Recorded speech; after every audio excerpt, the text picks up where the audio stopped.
Hello students, today we will discuss the application of divergence and curl of a vector and solution of some problems. So let's start. Irrotational vector এটা বলতে কি বোঝায়? একটা vector suppose আমরা ধরলাম এ vector, এই ভেক্টরটির curl যদি 0 হয় তাহলে ওই ভেক্টরটাকে ইররোটেশনাল ভেক্টর বলবো। তাহলে এ vector A is said to be an irrotational vector if curl A is equal to 0 vector। কিংবা আমরা একটা ভেক্টর ফিল্ডকে ইররোটেশনাল বলবো যদি ওই ভেক্টর ফিল্ডের প্রতিটি ভেক্টরের কার্ল 0 হয়। তাহলে এ vector field is said to be irrotational if its curl A is equal to 0 vector। Its curl means ওই ভেক্টর ফিল্ডটা ভেক্টরগুলির ইটস কার্ল এ আমরা নির্দিষ্ট বলবো না, এটা it's curl is equal to 0 vector. এখন আমরা আগের দিনে কার্ল পড়েছি, তাহলে কার্ল সম্পর্কে কার্ল কী কাজে ব্যবহার হয় সেটা আমরা দেখে নিচ্ছি। নেক্সট, কার্ল এ ভেক্টর এটা বলতে কি বোঝায়, এটা দিয়ে কি প্রকাশ করে সেটা একটু দেখে নেওয়া যাক। এফ ভেক্টর তার কার্লও আমরা ডেফিনিশন থেকে দেখেছি যে একটা ডিটারমিন্যান্ট হয় i cap j cap k cap, second row কি আমরা জানি del del x del del y del del z, আর থার্ড রো হলো ওই ভেক্টরের 3টি উপাংশ। যদি এফ ভেক্টর বলি তাহলে F1 F2 F3 third rho. তাহলে এটার ডিটারমিনেন্টটা ভাঙলে সেটাও কিন্তু একটা ভেক্টর পাবো। তাই একটা ভেক্টর ফিল্ড থেকে আরেকটি ভেক্টর ফিল্ডে একটা ম্যাপিং, বিশেষ ধরনের ম্যাপিং কার্ল এফ ভেক্টর, তাহলে এফ ভেক্টরটা কি ভেক্টর ফিল্ড হিসেবে ভাবতে পারি, আর কার্ল এফ ভেক্টর আরেকটা ভেক্টর ফিল্ড, তাহলে ভেক্টর ফিল্ড থেকে ভেক্টর ফিল্ড এটা একটা ম্যাপিং কার্ল এফ দিয়ে, কার্ল দিয়ে এটা বোঝানো হয়। কার্ল এফ ভেক্টর দিয়ে আর কি বোঝানো হয় না, এফ ভেক্টর তার রোটেশনকে প্রকাশ করে, অর্থাৎ ওই ভেক্টরটিকে রোটেট কতটুকু করবে বা আদৌ রোটেট হবে কি না এই সম্পর্কে হিসেবটা কার্ল দেয়। যেমন ধরো আমরা এখনই দেখলাম ইররোটেশনাল ভেক্টর ফিল্ড, সেটা কি না সেখানে ভেক্টরসগুলি তার কার্ল 0 হয়েছে, মিন্স ভেক্টরগুলির কোনো রোটেশন হচ্ছে না। অর্থাৎ আমরা ওই যে বলি না নদীতে খুব যদি ধরো স্রোতটা এরকম হয়, মৃদু স্রোত যদি হয় তাহলে যেন কণাগুলো একই সরলরেখা বরাবর যেন মুভ করছে, অনেকটা ভাবতে পারি নদীর কিছুটা অংশকে কেটে নিয়ে যদি আমি কল্পনা করি তাহলে এই যে স্রোতটা যাচ্ছে তো জলের, এইটাকে ইররোটেশনাল আমরা বলবো। তোমরা আরও উঁচু ক্লাসে এই জায়গাগুলোর উপরে অনেক ব্যাখ্যা করবে এবং দেখবে এই জায়গাগুলোর প্রচুর রিসার্চ করার অপশানসও কিন্তু এই জায়গাগুলোতে রয়েছে। তাহলে আমরা কার্ল দিয়ে কী দেখলাম না ভেক্টরটির রোটেশন সংক্রান্ত বিষয়কে প্রকাশ করে। আর জানো ডেল ক্রস এইটা কে বলেছিলেন না ম্যাক্সওয়েল। আমরা একটু দেখে নিই।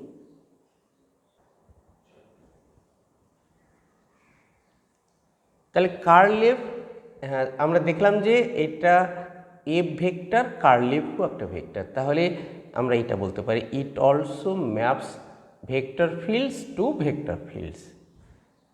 আর কার্ল এফ দিয়ে আমরা কি দেখলাম রোটেশন, একটা বিন্দুতে ওই ভেক্টরের রোটেশনকে মেজার করে।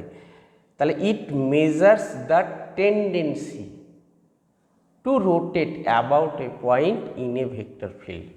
আর একটা গুরুত্বপূর্ণ অংশ যেটা আমরা কিছুটা পার্ট এখানে পাবো, এবং হাই লেভেলে এই জায়গাগুলো প্রতিটি জায়গায় খুব ভালো করে শিখবে আরও কিছু এর অ্যাপ্লিকেশন সম্পর্কে, এবং এর আরও অনেক থিওরিম, ভালো ভালো থিওরিম আরও পোর্শন আছে। A region and irrotational vector field is conservative বলেছে। ইরোটেশনাল ভেক্টর ফিল্ডটা কনজারভেটিভ হবে। কনজারভেটিভ মানে আমরা জানি যে এই কনজারভেটিভ মিনস এখানে নটা আমরা শর্ত রয়েছে, 9 রকমভাবে প্রায় বলতে পারি একটা ফিল্ড কনজারভেটিভ কিনা। তার মধ্যে এই ইরোটেশনাল ভেক্টর হলো একটা উপায়। আমরা জানি যে কনজারভেটিভ ভেক্টর ফিল্ডে একটা পয়েন্ট থেকে আর একটা পয়েন্টে কোনো বস্তুকণাকে নিয়ে যেতে হলে যে ওয়ার্ক ডান তৈরি হয় সেটা পাথের উপরে নির্ভরশীল নয়। এই অংশের সঙ্গে আমরা পরিচিত। আমরা এখানে আরও একটা অংশের সঙ্গে পরিচিত হতে চলেছি, ইরোটেশনাল ভেক্টর ফিল্ড, সেটা একটা কনজারভেটিভ ভেক্টর ফিল্ড। চলো আরও কিছু প্রবলেম সার্চ করা যাক। এখানে এফ ভেক্টরটির কার্ল আইডেন্টিক্যালি 0 হবে। এ কনস্ট্যান্টের যে মানের জন্য সেটা নির্ণয় করতে হবে। তাহলে কার্ল এফ ভেক্টর নির্ণয় করছি। আমরা জানি তার মানে i cap j cap k cap, del del x del del y del del Z,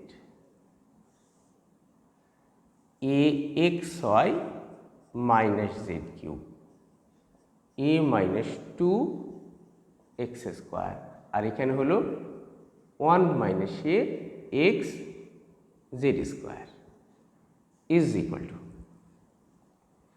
এখানে ওয়াই সাপেক্ষে ডেরিভেটিভ করলে 0, জেডের সাপেক্ষে ডেরিভেটিভ করলে 0, অর্থাৎ 0 আই ক্যাপ হলো। এবার জে ক্যাপের জন্য যাচ্ছি, এইটার সঙ্গে এইটা ডেরিভেটিভ করছি, এইটাকে ডেরিভেটিভ করছি জেডের সাপেক্ষে, তাহলে মাইনাস 3 জেড স্কোয়ার, আর এটাকে এক্সের সাপেক্ষে ডেরিভেটিভ, তাহলে minus 1 minus A Z square, এটা জে ক্যাপ হলো। এবার কে ক্যাপ এক্সের সাপেক্ষে ডেরিভেটিভ, তাহলে 2 এ মাইনাস 2 এক্স, আর এখানে দেখো এটাকে ওয়াই সাপেক্ষে derivative means minus a x, তাহলে মাইনাস এ এক্স, এটা কে ক্যাপ হলো। তাহলে ইজ ইকুয়াল টু, এখানে হিসাব করি আমরা, মাইনাস এখানে 3 জেড স্কোয়ার, মাইনাস আমরা কমন নিয়েছি, আর এখানে হলো একটা জেড স্কোয়ার, তাহলে 3 জেড স্কোয়ার, এটা 4 জেড স্কোয়ার হয়ে গেল, আর minus A Z square, a Z square, এটা পেলাম জে ক্যাপ। এখানে কত হচ্ছে দেখা যাক, 2x থেকে একটা এক্স বাদ, তাহলে এক্স হলো, হ্যাঁ, আর এখানে হলো মাইনাস 4x কে ক্যাপ, এটা পেলাম। এখন curl F is equal to 0 হবে। তাহলে F curl F vector is equal to 0 vector, then -4 Z square minus A Z square is equal to 0 হলো, and a x minus 4x এটা 0 হলো।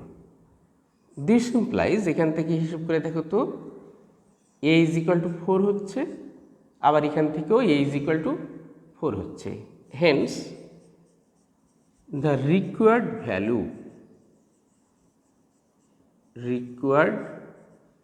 Value of A is 4। আমরা একই রকম problem আর একটা শুধুমাত্র বুঝে নেব। এফ ভেক্টরটি দেখে নাও, 3y plus az i cap, bx minus 4y 8x plus cy আছে। এখানে এ বি সি হলো কনস্ট্যান্টস। তো বলা হয়েছে যে এই ভেক্টরটা ইররোটেশনাল ভেক্টর হবে এ বি সির কোন মানের জন্য। তো আমরা আগে যে প্রবলেম করছিলাম একদম একই রকম, কার্ল এফ একই রকমভাবে এইভাবে নির্ণয় করতে পারি। এবার বলছি, ইফ এফ ইজ irrotational,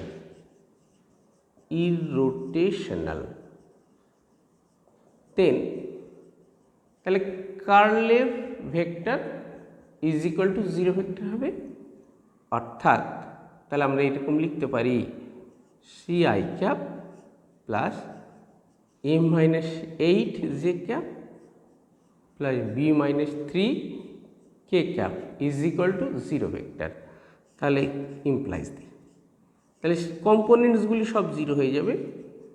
তাহলে এ মাইনাস 8 0, বি মাইনাস 3 0। তাহলে কী পেলাম? এ ইজ ইকুয়াল টু 8 পেলাম, বি ইজ ইকুয়াল টু 3 পেলাম, and C is equal to 0 পেলাম। Therefore, the required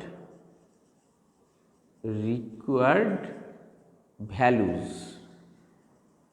of A, B and C are 8, 3 and 0 respectively.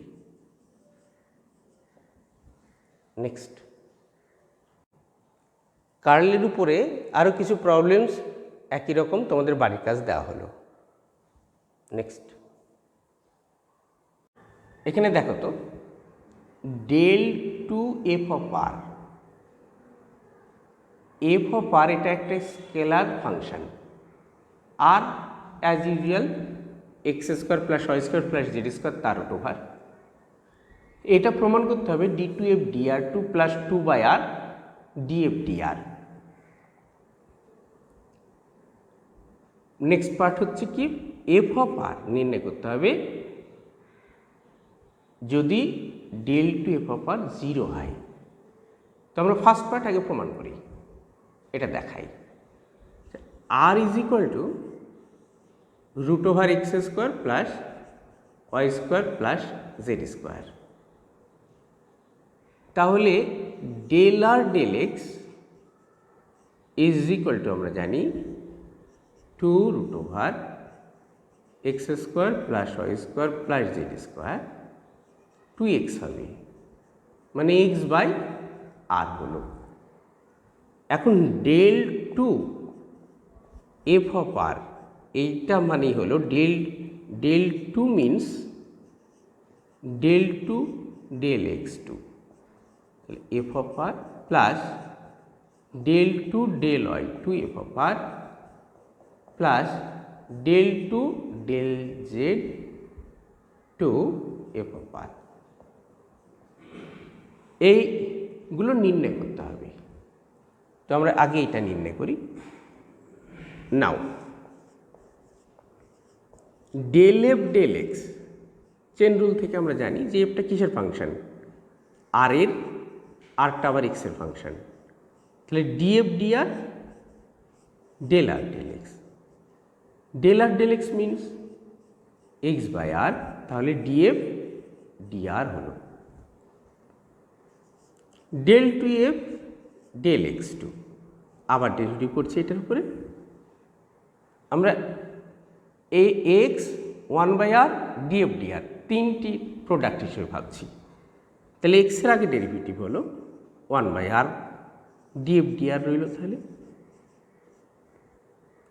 এটা ডেরিভেটিভ করছি x by r square del r del x d f DR,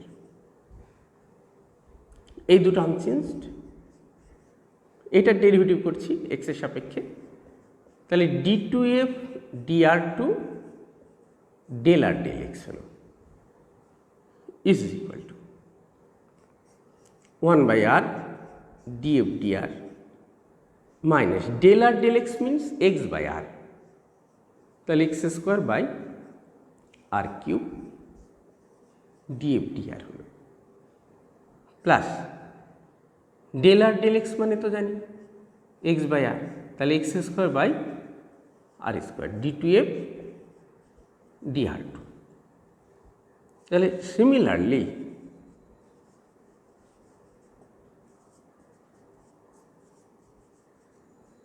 এটা is equal two লিখতে পারি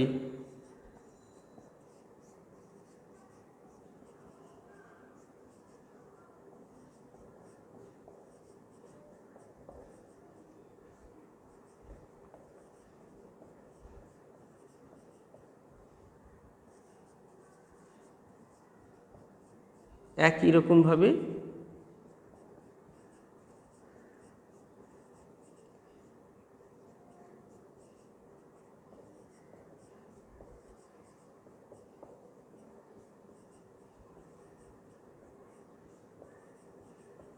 এইগুলো যোগ করে দেব, এইটা এটা এবং এটা।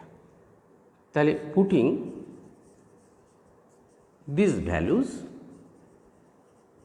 কোথায়? In one we get del two f of r, যোগ করো একই রকম term three by r d f d r, আর এটা x square plus y square plus z square মানে আর স্কোয়ার ডিএফ ডিআর হলো। তাহলে এখানে d two f d r two, তাহলে ইজ ইকুয়াল টু কি পেলাম দেখো তো, d two f d r square plus two by r d f d r. First part আমরা প্রমাণ করে ফেললাম। নেক্সট, আচ্ছা নেক্সট পার্ট আমরা দেখব del two f of r zero আছে, তাহলে del two f of r is equal to zero. This implies আমরা কি পেয়েছি গো, d two f d r two plus two by r d f d r is equal to zero. This implies এটাকে এইভাবে লিখতে পারি দেখো তো, ডি ডিআর, আচ্ছা এটা কিছু ধরে নিলে সুবিধা হয়, এটা ধরে নিলাম two by r u is equal to zero. কি ধরেছি? ইউ ধরেছি df dr. This implies du by u is equal to minus two by r dr, integrating both sides we get log u is equal to minus 2 log r plus log a. This implies u is equal to a by r square, a being a constant, integrating constant. তাহলে u মানে জানি d f d r, তাহলে হলো a by r square d r, integrating again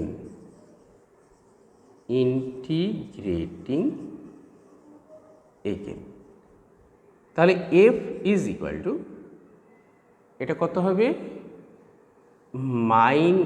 minus এখানে দেখো r d r by r square আছে, এটা আমরা ইন্টিগ্রেট করছি, তাহলে মাইনাস এ বাই আর হলো, প্লাস একটি কনস্ট্যান্ট বি হলো।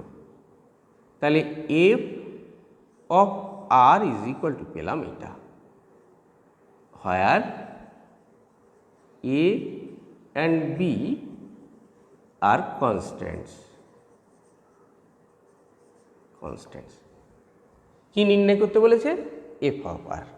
এটাই আমাদের নির্দিষ্ট এক্সপ্রেশন পেয়ে গেছি, f of r is equal to r এর মাধ্যমে পেয়ে গেছি।